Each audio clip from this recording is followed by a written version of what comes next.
ओम शांति। अॼु जी मिले तारीख़ 19/6/2024। मिठा मिठा बाप दादा चवनि था मीठी मीठी ॿार सभिनि खां मूल सेवा आहे बाप जी यादि में रहणु, ॿियनि खे यादि दिलाइणु। तव्हां कंहिंखे बि बाप जो परिचय ॾेई हुनजो कल्याण करे सघंदा आहियो। प्रश्न: कहिड़ी हिकु नंढी सी आदत बि ॾाढी वॾी अवज्ञा कराए ॾींदी आहे?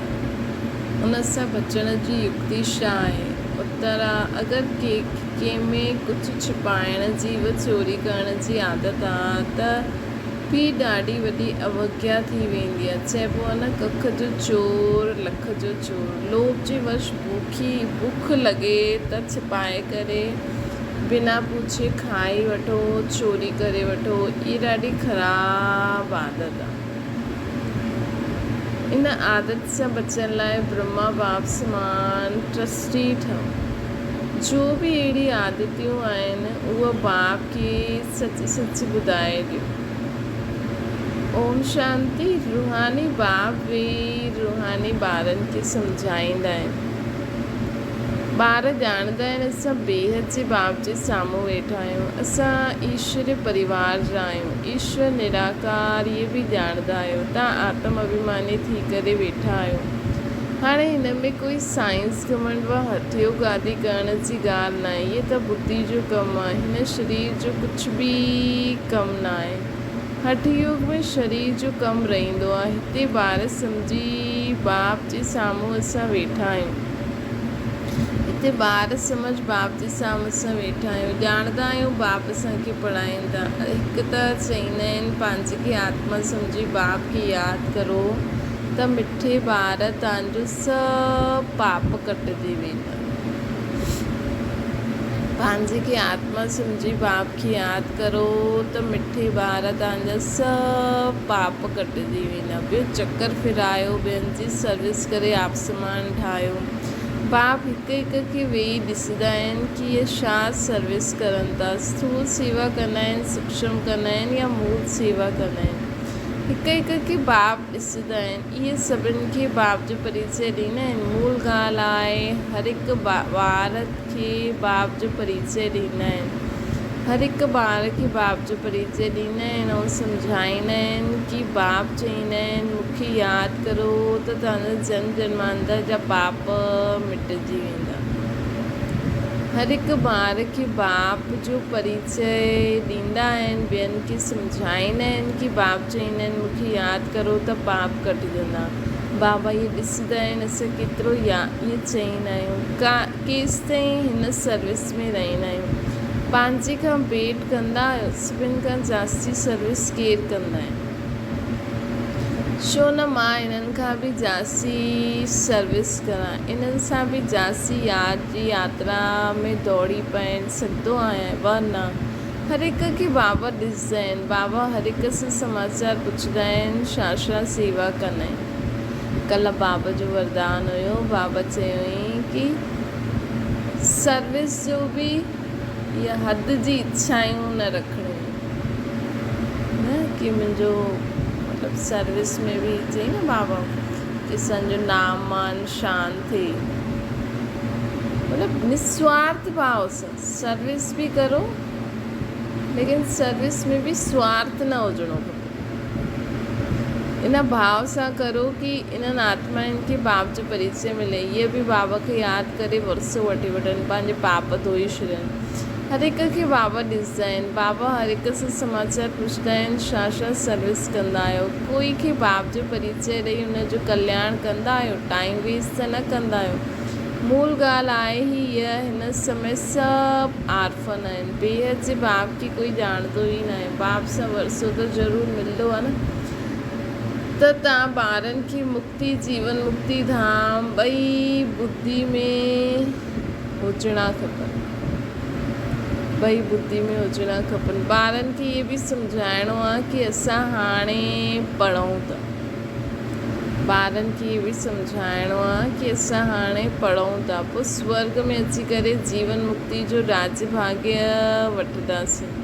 बाक़ी ढेर आत्मायूं जो बि ॿिए धर्म वारियूं आहिनि उहे त कोई बि न रहंदियूं, सिर्फ़ु असां ई भारत में रहंदासीं। बाप ॿारनि खे वेही सिखलाईंदा आहिनि बुद्धि में छा छा रहणो खपे असांखे।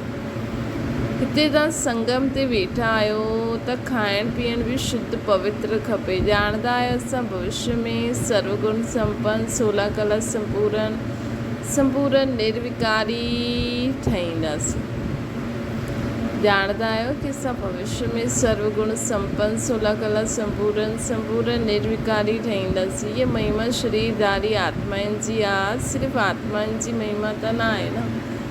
हर हिकु आत्मा जो पार्ट पंहिंजो पंहिंजो आहे। शरीरधारी आत्मा जी महिमा आहे इहा देवी देवताउनि जी। जॾहिं आत्मा शरीर में हूंदी हर हिकु आत्मा जो पंहिंजो पंहिंजो पार्ट आहे जो हिते अची करे वॼाईंदी आहे। तव्हांजी बुद्धि में एम ऑब्जेक्ट आहे असांखे हिननि जहिड़ो ठहिणो। सर्वगुण संपन्न 16 कला संपूर्ण निर्विकारी डबल अहिंसक मर्यादा पुरुषोत्तम। बाप जो फरमान आहे ॿार पवित्र ठहो। पुछंदा कीअं पवित्र रहंदासीं। बाप जो फरमान आहे कि ॿार पवित्र ठहो। पुछंदा कीअं पवित्र रहूं। जी माया जे तूफ़ान ॾाढा ईंदा आहिनि। बुद्धि काथे काथे हली वेंदी आहे, उन्हनि खे कीअं छॾूं। ॿारनि जी बुद्धि त हलंदी आहे न, ॿियो कोई जी बुद्धि न हलंदी आहे। त ॿारनि जी बुद्धि त हलंदी आहे। बाप टीचर गुरु बि तव्हांखे मिलियो, इहे बि तव्हां ॼाणंदा आहियो। उच्च भॻवानु आहे उहो। बाप टीचर ज्ञान जो सागर बि आहे। बाप आया आहिनि असां आत्माउनि खे साथ वठी हलण लाइ।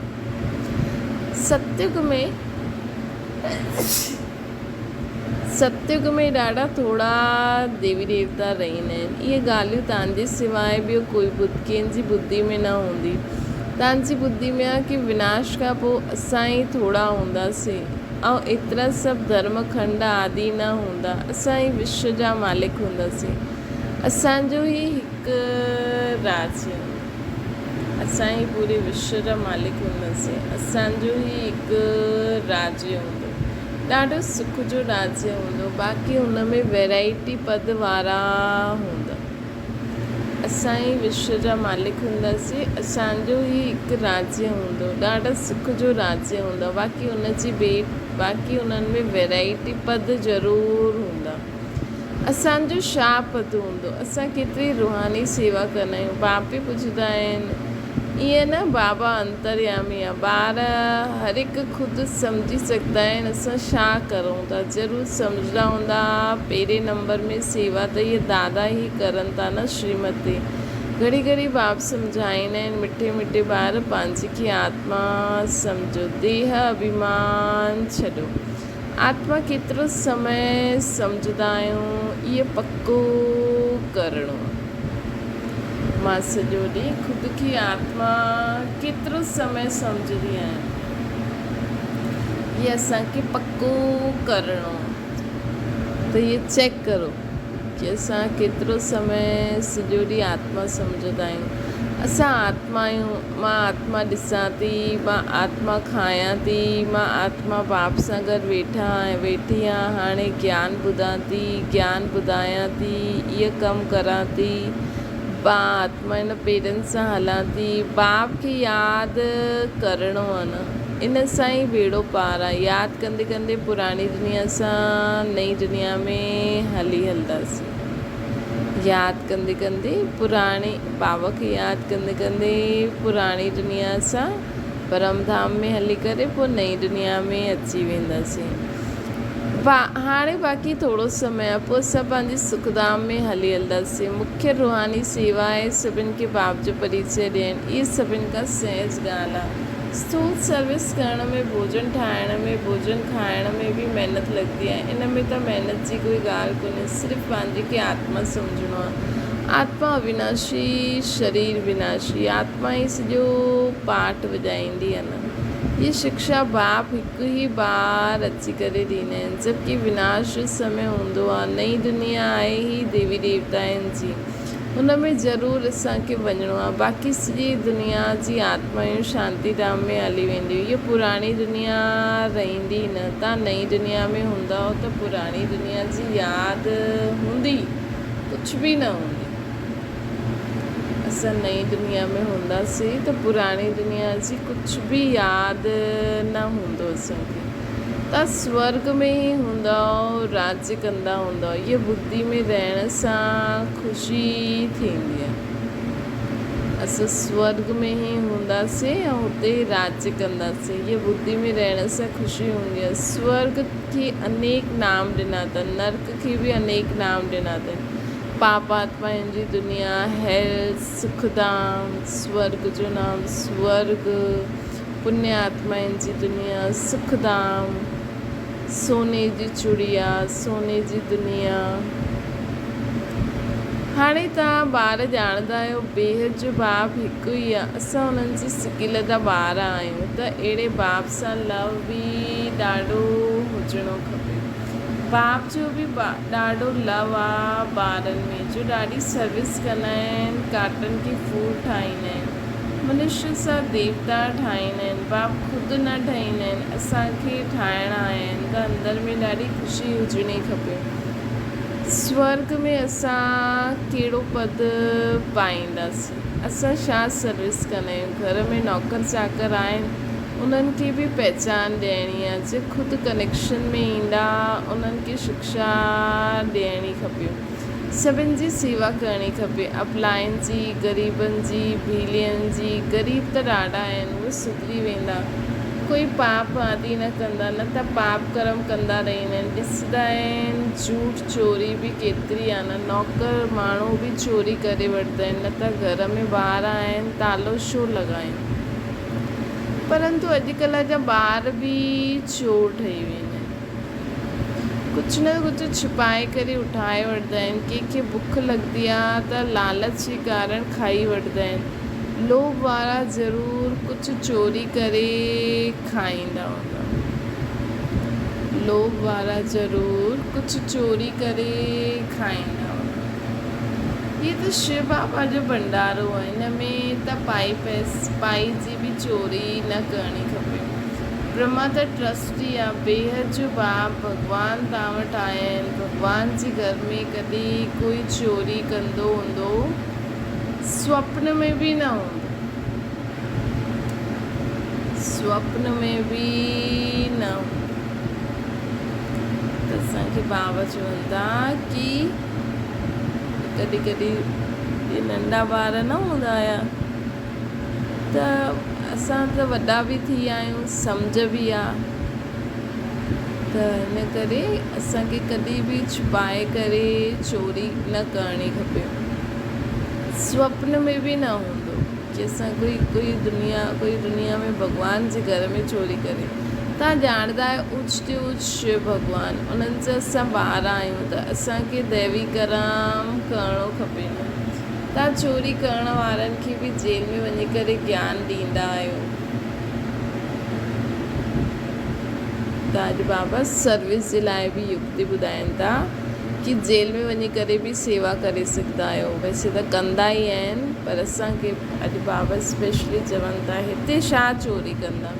कॾहिं आम उठाईंदा, कॾहिं चीज़ ठाहे करे खाईंदा, इहा बि चोरी आहे न। कोई बि चीज़ बिगर पुछे उठाइणी न खपे, हथ बि न लॻाइणो खपे।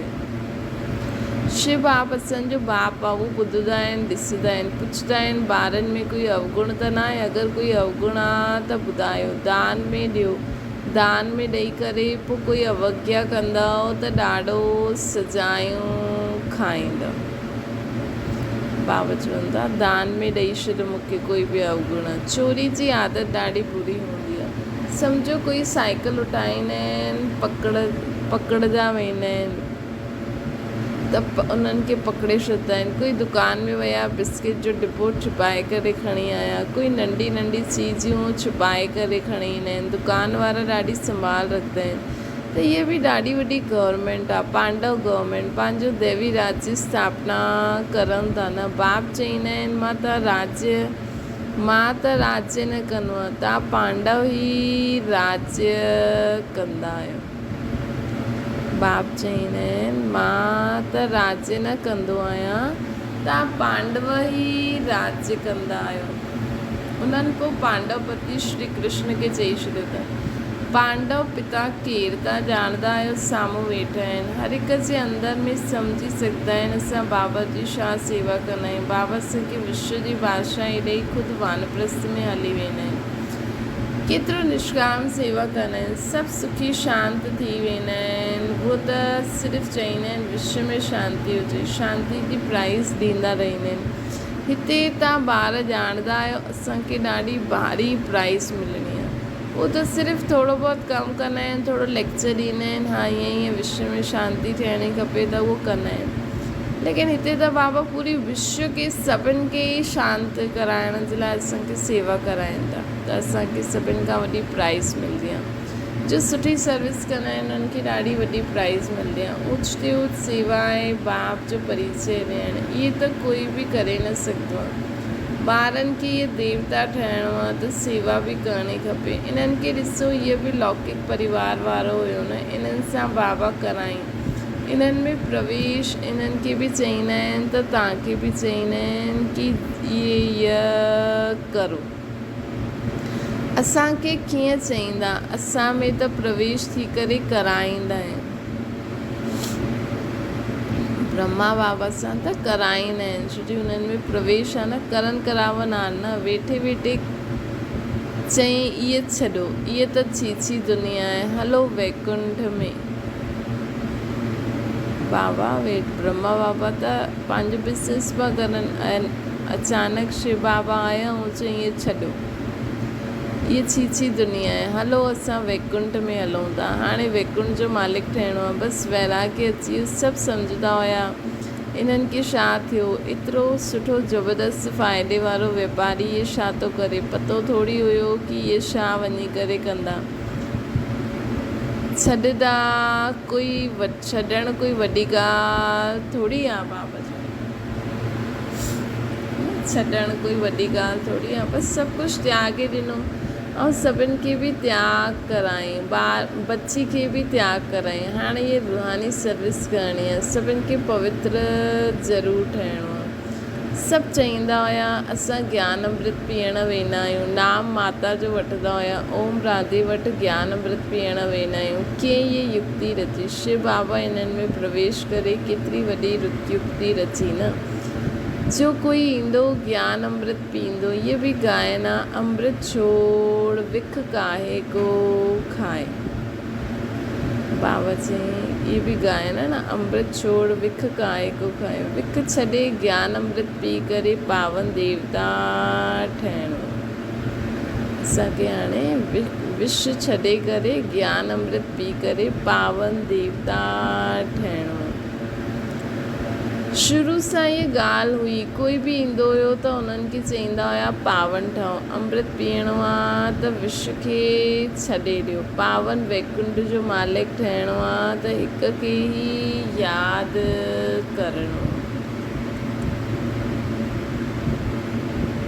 पावन देवता ठहिणो आहे त हिक खे ई यादि करिणो आहे, वैकुंठ जो मालिक ठहिणो आहे त हिक खे ई यादि करिणो त ज़रूरु झगड़ा हलंदा। शुरू जी खिटपिट हाणे ताईं हलंदी आई आहे, शुरू जी खिटपिट हाणे ताईं हलंदी आई आहे। अबलाइन ते केतिरा अत्याचार थींदा हुया, जेतिरो तव्हां ॾाढा पका थींदा विया पोइ सम्झंदा पवित्रता त सुठी आहे। जेतिरो तव्हां पका थींदा वेंदा आहियो पोइ सम्झंदा आहिनि पवित्रता त सुठी आहे। उन्हनि जे लाइ ई पुकारंदा आहिनि बाबा अची करे असांखे पावन ठाहियो।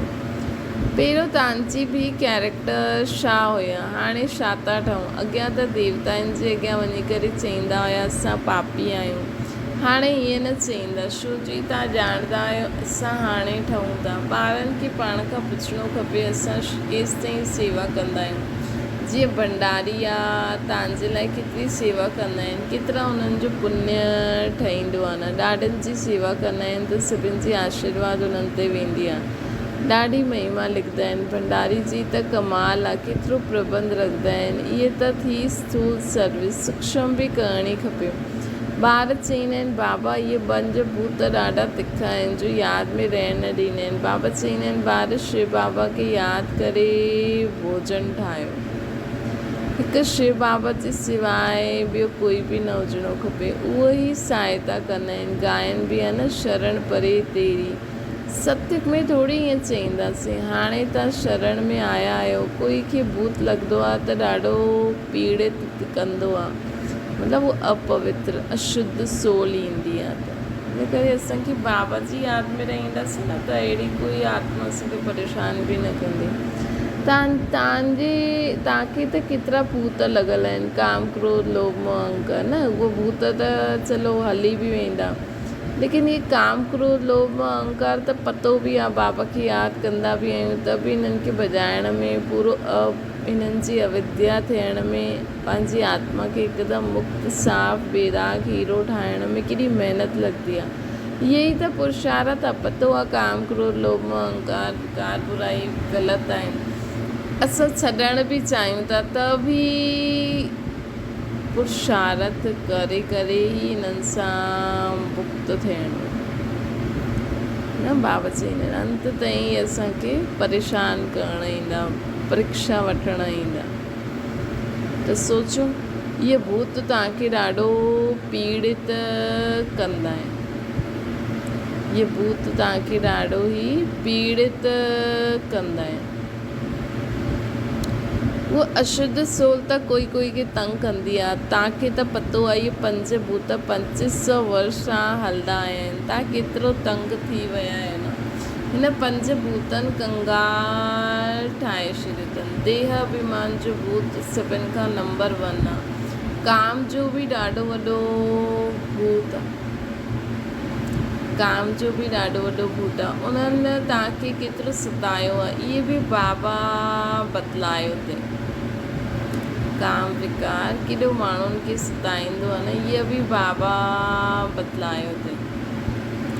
कल्प कल्प तव्हांखे इहे भूत लॻंदा आहिनि। यथा राजा रानी तथा प्रजा सभिनि खे भूत लॻंदा आहिनि। त हिन भूतनि जी, इनखे चईंदासीं भूतनि जी दुनिया। रावण राज्य माना आसुरी राज्य। सत्य त्रेता में इहे भूत हूंदा न, जंहिंसां बाप अची करे असांखे छुड़ाईंदा आहिनि। तव्हां में बि कोई कोई सेंसिबल आहे जंहिंजी बुद्धि में वेंदो आहे हिन जन्म में त अहिड़ो कोई कमु न करिणो आहे। त हाणे जॾहिं खां असांजो ब्रह्मण जनम थियो आहे त बाबा चवनि था हिन जन्म में त कोई अहिड़ो कर्म न करिणो आहे। चोरी कई, देह अभिमान में आयो त रिज़ल्ट छा थींदो? पद भ्रष्ट थी वेंदो, कुझु न कुझु उठाए वठंदा आहिनि। चईंदा आहिनि न कख जो चोर सो लख जो चोर। यज्ञ में त अहिड़ो कमु कॾहिं न करिणो खपे। आदत पइजी वेंदी पोइ कॾहिं छुटंदी न आहे। केतिरो मथो मारंदा आहिनि न। हिन करे अहिड़ी कोई असांखे आसुरी ख़राबु आदत विझणी न आहे हाणे, जेके छॾण लाइ वरी पुरुषार्थ करिणो। अच्छा मीठी मीठी सिकिल जे ॿारनि प्रति माता पिता बाप दादा जो यादि प्यार ऐं गुड मॉर्निंग। रूहानी बाप जी सभिनि रूहानियुनि ॿारनि खे नमस्ते। असांजी बि रूहानी माता पिता बाप दादा खे यादि प्यार गुड मॉर्निंग ऐं नमस्ते। धारणा जे लाइ मुख्य सार स्थूल सेवा सां गॾु गॾु सूक्ष्म ऐं मूल सेवा बि करणी आहे। सभिनि खे बाप जो परिचय ॾेई आत्माउनि जो कल्याण करिणो आहे। यादि जी यात्रा में रहणु इहे ई सची सर्विस आहे। बाबा चई न यादि ख़ुदि बि यादि में रहो, ॿियनि खे बि यादि दिलायो। बाप जी यादि में पाप कटो, दैवी गुणनि जी धारणा करो। इहे ई सची सेवा आहे। इन सेवा में विझी रहणु, पंहिंजो समय वेस्ट न करिणो आहे। इन सेवा में विझी रहो। कीअं न कीअं करे आत्माउनि खे परमात्मा जो परिचय ॾियणो ई आहे। सॼो ॾींहुं लक्ष्य इहे ई रखो त कीअं न कीअं असांखे ज़रूरु टचिंग थींदी आहे कि ईअं ईअं सम्झायूं। पंहिंजो समय वेस्ट न करो। ॿियो आहे सेंसिबल ठही पंज विकार रूपी भूत ते विजय पाइणी आहे। सेंसिबल ठही पंज विकार रूपी भूतनि ते विजय प्राप्त करणी आहे। चोरी व कूड़ ॻाल्हाइण जी आदत कढी ॾियणी आहे। ॿियो बाबा खे जो असां दान ॾिनो आहे, पंहिंजी जो बि अवगुण विकार बुराई, या कॾहिं कॾहिं माण्हू धन बि ॾींदा आहिनि त उहो बि वापसि वठण जी इच्छा कंदा। त दान में ॾी हुई चीज़ वापसि कॾहिं न वठणी आहे। हिते त बाबा अवगुणनि जे लाइ चवनि था, पर वैसे बि कई ॿार अहिड़ा हूंदा आहिनि जो बाबा जी यज्ञ में ॾेई करे बि चईंदा आहिनि हाणे असांखे ॾियो। वरदान शरीर जी व्याधि जे चिंतन सां मुक्त ज्ञान चिंतन व स्वचिंतन करण वारा शुभ चिंतक ठहो। शरीर जी व्याधि जी चिंतन सां मुक्त, शरीर में कोई भी तकलीफ़ जो हुनजो न चिंतन करे ज्ञान चिंतन स्वचिंतन करण वारा शुभ चिंतक ठहो। हिकु आहे शरीर जी व्याधि अचणु, हिकु आहे व्याधि में हिली वञणु। व्याधि अचणु इहे त भावी आहे, लेकिन श्रेष्ठ स्थिति खे हिलाए वञे इहा बंधन युक्त जी निशानी आहे। मतिलबु असां देह जे बंधन में आहियूं, अगरि असांजी स्थिति हिले थी त मतिलबु असांजे देह जे बंधन में आहियूं। सेवा कंदे हुए बि अगरि असांजी स्थिति हिले थी, कुझु बि कंदे हुए किथे किथे असांजी स्थिति हिले थी त मतिलबु असां हुन जे बंधन आहियूं, परवश थी आहियूं। जो शरीर जी व्याधि जे चिंतन सां मुक्त रही स्वचिंतन ज्ञान चिंतन कंदा आहिनि, उहे ई शुभ चिंतक हूंदा आहिनि। जो शरीर जी व्याधि जे चिंतन सां मुक्त स्वचिंतन ज्ञान चिंतन कंदा आहिनि, उहे ई शुभ चिंतक हूंदा आहिनि। प्रकृति जो चिंतन ज़्यादा करण सां चिंता जो रूप थी वेंदो। हिन बंधन सां मुक्त थियण इन खे ई चइबो आहे कर्माती स्थिति। जी आत्मा जो सभिनि खां ज़्यादा मोह पंहिंजे शरीर में हूंदो आहे। शरीर खे कुझु बि थिए थो, बाबा खे ॿुधायो, दवाई आदि इलाज आदि जो करिणो आहे उहो करो, पोइ पंहिंजे कर्म में लॻी वञो, बार बार हुनजो चिंतन न करो। स्लोगन स्नेह जी शक्ति समस्या रूपी पहाड़ खे पाणी जहिड़ो हल्को ठाहे ॾींदी आहे। बाबा सां जेतिरो स्नेह हूंदो, बाबा जी स्नेह जी शक्ति द्वारा समस्या रूपी पहाड़ खे पाणी जहिड़ो हल्को ठाहे छॾींदासीं। इन करे बाबा सां सदा असांखे स्नेह हुजणो खपे। दिलि सां चओ, मुंहिंजो बाबा अचो, मिठा बाबा अचो, सभु हल्को थी वेंदो। अच्छा, ओम शांति। बाबा खे यादि करो।